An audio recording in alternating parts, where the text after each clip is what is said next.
집에서도 편하게 강아지 질병 상담을 받을 수는 없을까? 집에서도 핸드폰으로 강아지 질병 상담을 받을 수 있습니다. 우리 펫닷컴에서 수의학 박사 닥터엠에게 강아지 질병 상담을 받아보세요. 안녕하세요. 강아지 건강과 행복한 삶을 위해 노력하는 수의학 박사 닥터입니다. 여러분, 이번 시간에는 강아지 간 수치에 대해서 말씀드리려고 하는데요.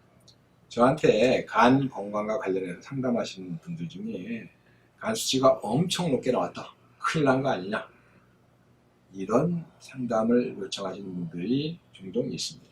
이분들이 제시한 수치를 보면 정상보다 상당히 높은 경우도 꽤 있습니다. 그리고 이렇게 높으면 큰일 난 거 아니냐, 곧 어떻게 되는 거 아니냐, 이렇게 걱정하시기도 합니다. 결론부터 말씀드리자면 강아지 간 수치는 ALT, ALP, AST, 빌리루빈 여러 가지가 있는데 중요 수치가 ALT, ASP, ALT 이 세 가지입니다. 이 세 가지 중에 두 가지 이상의 수치가 정상보다 높은 경우에 확실히 문제가 생겼고 치료나 또는 관리가 필요하다는 점을 알아두셔야 되겠습니다. 즉, 이들 수치 중에 어느 한 가지만 정상보다 높았거나 또는 정상보다 많이 높다고 하더라도 이것이 꼭 간에 이상이 생겼다고만 볼 수는 없기 때문입니다.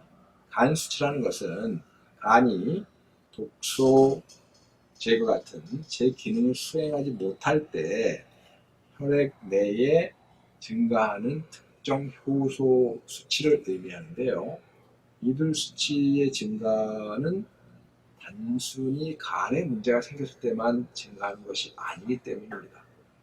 뼈나 근육이나 다른 데 이상이 생겼을 때도 이런 특정 효소 수치가 증가하기 때문에 이들 수치 중에 한 가지만 증가했을 경우에는 크게 걱정하지 않아도 되는 경우가 있습니다. 물론 한 가지 수치라도 정상보다 높다면 간 건강에 이상이 생길 가능성을 배제할 수는 없습니다. 하지만 한 가지 수치만 높은 경우에는, 그리고 이런 강아지한테서 간 건강이 나빴을 때 나타나는 식욕부진이나 활력 감소, 기력 감퇴, 또는 황달 이런 등등의 증상이 나타나지 않고 밥 잘 먹고 대소변 잘 보고 활발하다, 이렇다면 한 가지 간 수치만 높은 것은 사실 걱정하실 필요가 없습니다. 따라서 간 수치 중에 한 가지만 높게 나왔다면 너무 걱정하지 마시고 좀 지켜보시다가 필요하다면 간 영양제 같은 걸 먹이시면서 약 3개월 정도 지난 후에 다시 검사를 해보는 겁니다.